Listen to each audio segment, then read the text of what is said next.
Hey there, and welcome to this episode of Clapped Out Adventures. Today, we're going to be exploring the Corral Hollow off-road trail system, including a couple trail spurs and landmarks along the way. This trail is located off Highway 4, about 25 miles past the town of Arnold if you're coming from the west. The trail is approximately 14 miles long and is suitable for most stock trucks and SUVs, so long as they have decent ground clearance and low-range transfer cases. We'll begin the trail by turning off the highway onto Forest Route 7N35. Now this road is a little tricky to find as it sneaks up on you really quick, but the best way to find it is to look for the Alpine County sign. When you see it, the road will be right there. Crap. Well, okay, I guess the Alpine County sign has gone missing. But you see, I told you that road sneaks up on you. Okay, so after turning around, this is how it looks approaching from the east. And here we are, the beginning of Corral Hollow Trail. The trail starts off pretty tame for the first quarter mile or so, consisting of basically a rutted dirt road. However, after that, it becomes a bit more challenging.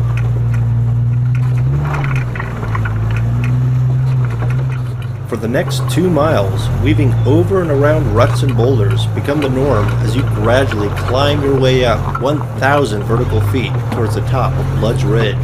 These 2 miles, in my opinion, is the most challenging part of the trail, and while it may be a walk in the park for lifted vehicles such as my clapped out Cherokee, this might be a bit of a challenge for stock vehicles that will certainly put its articulation and ground clearance to the test.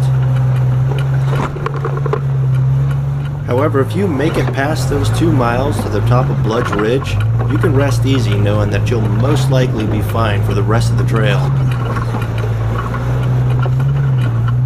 A little over a mile and a half into the trail, the dense trees begin to open up into a vast open field of mules here. Now in the spring and early summer, these plants would be a vibrant shade of green that would make this view a lot more scenic and picture-worthy. In fact, after digging around, I managed to find a few pictures of this same area 7 years ago while taking the same Jeep in its stock form off-roading for the very first time. I miss how nice that Jeep was back then. But, as you saw, not only was my Jeep a lot prettier on that June afternoon, the area was a lot prettier as well. But enough about that. It's October, and if you go in the fall, you're gonna get a lot of brown. This trail isn't really known to have many obstacles, but there is one that stands out, and that's this particular hill just before the top of Blood's Ridge. Now, I know videos never really give justice in showing how steep a hill really is, and this one is no exception, but take my word for it, it's pretty damn steep. And coupled with the fact that this trail consists of nothing but loose rocks and soft dirt, you can see why this obstacle would stand out. But with some steady throttle and quick reflexes at the steering wheel, you should be able to claw your way up to the top just fine. At about the 2.3 mile mark, you'll reach an intersection at the top of Blood's Ridge. If you take a right, you'll enter the ski boundaries of Bear Valley Ski Resort, specifically at the top of a single black diamond run called Tigger's. It's unclear to me as to whether or not motorized travel is allowed within the ski boundaries during the summer and fall, but what I do know is that this particular easy access has been open and unobstructed for several years, leading me to believe that the staff aren't too concerned with the obvious traffic that makes its way within the boundaries. However, like I said before, I cannot confirm that this is okay, so travel at your own risk beyond this point. Turning left at the previously mentioned intersection will continue you on the Corral Hollow Trail. From here, the trail becomes much easier with only an occasional small boulder or large tree root for you to climb over. You'll follow the trail for about 3/4 of a mile along the top of a volcanic bluff. So this is one of the spectacular things about this trail, and that is the spectacular views. I mean, look at this. Not only can you camp here, since you have a nice little fire ring, look at this view. Isn't that awesome? Towards the end of that 3/4 mile stretch, you can drive right up to the edge of the bluff. Because of how open and flat this area is, it's one of the more popular spots to camp along this trail. In addition to several pre-made fire rings, you'll be greeted in the morning by an awesome sunrise as it rises over the distant peaks and floods the canyon of the McCallum Wilderness with the day's first light. Beyond here, we start to move away from the bluff and along Corral Hollow. Yes, the geological feature in which this trail is named after. But that's not really exciting, to be honest. What is exciting is snaking your way through dense groves of pine. Yes, the trail gets a bit twisty in a lot of spots, with occasional barren, rocky areas to mix things up. This goes on for a little over a mile, with little elevation change. The trail does get a little tight through some of the trees, so keep that in mind if you decide to bring a full-size rig up here. Just over the 4-mile mark, the trail veers left away from Corral Hollow and starts descending down towards Bear Trap Basin. This section of the trail, in my opinion, is my least favorite part. It might be a little more exciting going up, but going down is, well, kind of enduring. It's over a mile of 4-low, second gear, letting the engine control your descent kind of section as you constantly bounce over grapefruit to bowling ball sized rocks. At about the 5.5-mile mark, the trail begins to mellow out as it transitions from steep, rocky lava bluffs to pleasant aspen-filled meadows. Welcome to Bear Trap Basin. At this point, we can take it out of 4-wheel drive as it's mostly easy sailing from here on out. Now within this basin, and just over 6 miles in, we come to a short spur that takes us to one of my favorite parts of the trail, the main attraction of Bear Trap Basin, and that's Bear Trap Cabin. So this, ladies and gentlemen, is Bear Trap Cabin. This is where I'm going to be calling home for tonight. And of course it is a little bit dark in here, but I've got a lantern I can bring in here. Complete with a wood stove. I'll definitely be making use of that tonight because it's supposed to be down into the 30s. Now this cabin is owned by the Forest Service, or at least taken care of by the Forest Service, and from what I understand, it is a first come, first serve type of deal. So as long as there's nobody here, you got dibs. And of course this is a very well visited cabin, being on a very popular 4x4 trail. So we've got some staples that people leave here behind.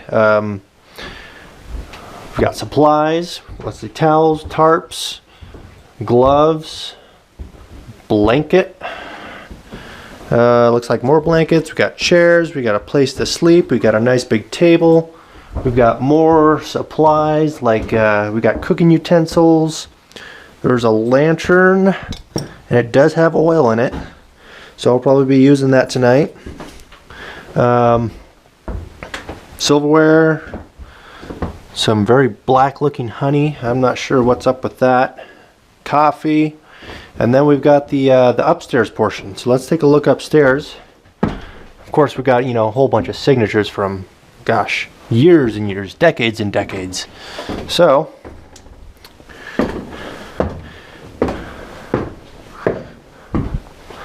this is the upstairs portion. Looks like somebody brought some lumber to fix some stuff. I don't know. I'm sure this, you know, it's an old cabin, so you can use some repairs from time to time. Another bed. Actually, that's probably what that was from. Somebody made a couple of beds up here. Some patch jobs up here. Then we've got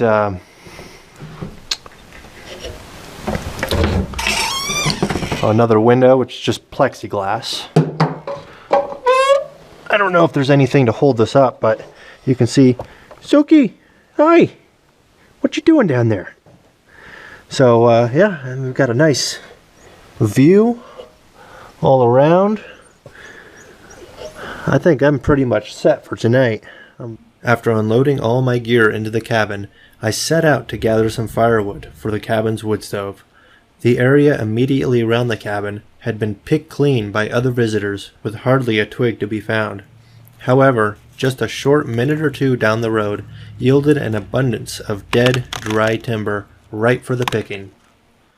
With nightfall quickly approaching, I got back to the cabin with several large branches in tow. The temperature dropped quickly with the fading light, but in little time I had a roaring fire in the stove that was able to quickly heat the cabin to the point where I had to shed my coat and ashanka. I spent the rest of the evening enjoying my steak dinner in comfort and reading through the many stories left by visitors in the several logbooks found in the cabin. I threw a few more big logs in the fire, crawled into bed, and quickly drifted off to sleep. I woke up the following morning to a brisk, frost-covered landscape. The temperature had dropped to just below freezing overnight, but the fire had kept the inside of the cabin fairly comfy. After a quick breakfast and a hot cup of coffee, I was ready to start the day. In no time at all, I had my gear packed and was saying goodbye to Bear Trap Cabin, leaving it cleaner than how I found it. From the spur that goes to the cabin, we'll turn right and get back onto the main trail. However, from here, the trail is redesignated as Forest Route 7N88Y for approximately 1.9 miles, which coincidentally is where the next divergence from the main trail is that we're going to explore. And 1.9 miles later, we arrive at the turnoff of Forest Route 7N11. We're going to take a right turn and follow this for about 2 miles. The road is pretty easy going for the most part, with four-wheel drive being unnecessary, but it does get a little rocky and bumpy in some areas. Towards the end of this road, we drop down into the aspen-filled Gelmini Basin. It's here that we not only find the most spectacular example of the seasonal changing of the aspens, but we also find the second and final cabin of this journey.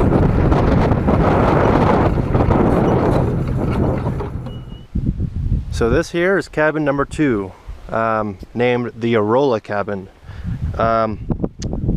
The Arolas, that's a very interesting name because that's a very big name down in Calaveras County, especially down in like the Angels Camp area. They're a family that I think have been around probably for at least a century, if not more, maybe since the Gold Rush era. So it wouldn't surprise me if one of the Arolas built this cabin. Now this cabin is definitely in much worse shape than Bear Trap cabin. I mean, you can see all the holes and the rotted siding.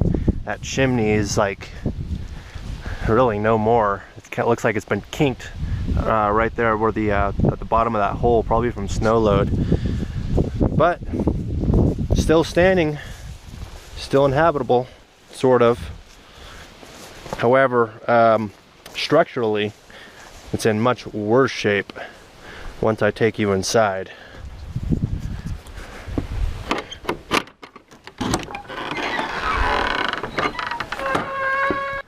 We've got all of these beams and trusses over here that are basically just falling apart. It looks like the foundation of this building is sinking and basically cracking all of these beams.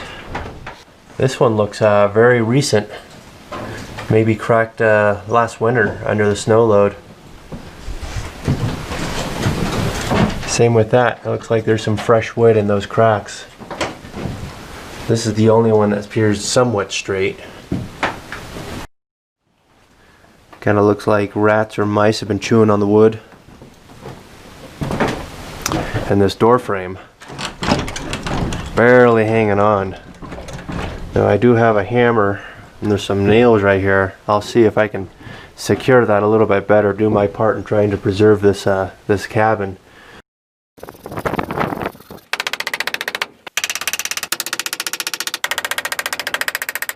Alright, well, I may be no carpenter, but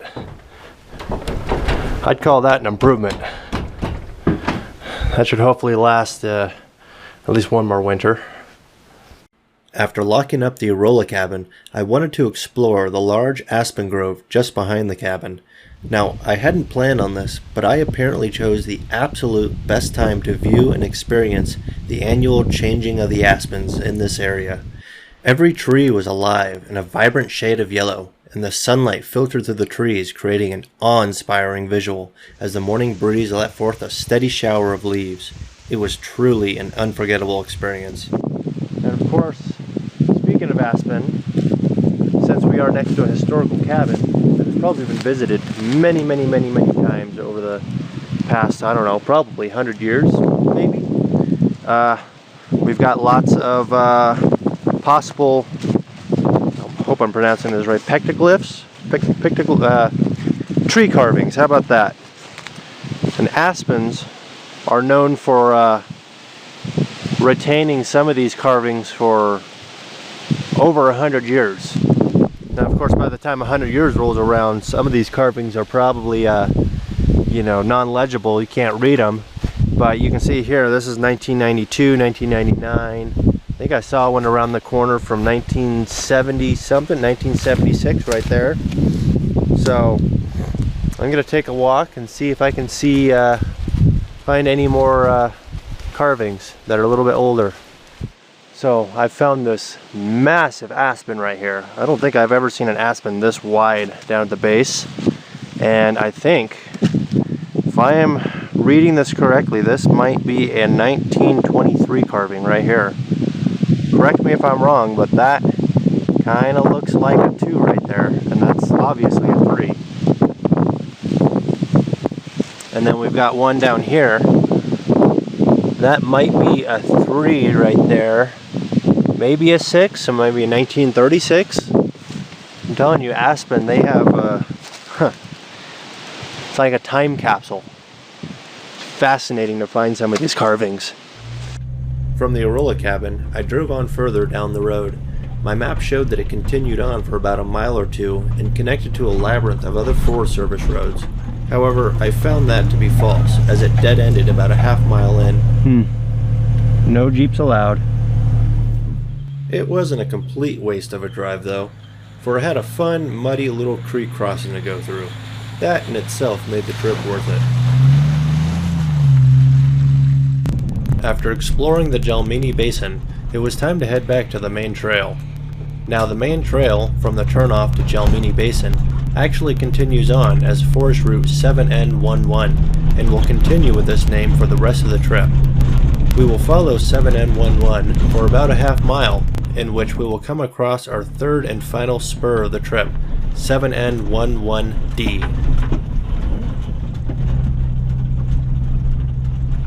Now following this spur for 7/10 of a mile will take you to Flagpole Point.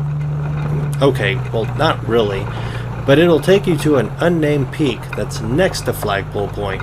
However, for some reason this trail is known as the Trail to Flagpole Point, so whatever. Anyway, this trail isn't too difficult. I wouldn't say four-wheel drive is necessary, but it could be helpful if you have a light vehicle or a truck with a light rear end.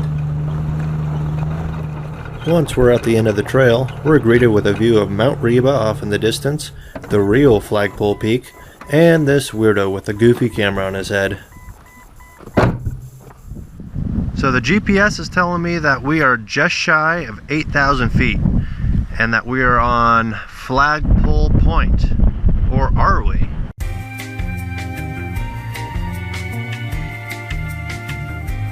But regardless, it's still pretty cool up here. It's windy too, definitely at the top of the hill. And you can see down there all of that yellow. You know, I'm no navigational expert, but that pretty much looks like the meadow that we were just in over on where Arola cabin is. So that's pretty cool to get a vantage point of seeing exactly where we were, and you know, just to see the aspen. I mean, look how much it stands out. So while this spur does offer some nice views, there's really nothing else up here to make this trip worth it. But hey, now we know. Well, that pretty much wraps up the exciting bits of this trip. Once back at 7N11, we'll take a right and continue on for about 4¼ miles, the last half mile of that being well maintained with gravel. With one last turn on Cabbage Patch Road / 7N09, you'll be reunited with Highway 4 after about a mile of driving. Well, that pretty much sums up the Corral Hollow trail system. Thank you guys so much for coming along with me on this adventure. And hey, if you liked what you saw here, maybe give this video a like and possibly subscribe to my channel. Maybe then I can afford some better cameras. These cameras suck.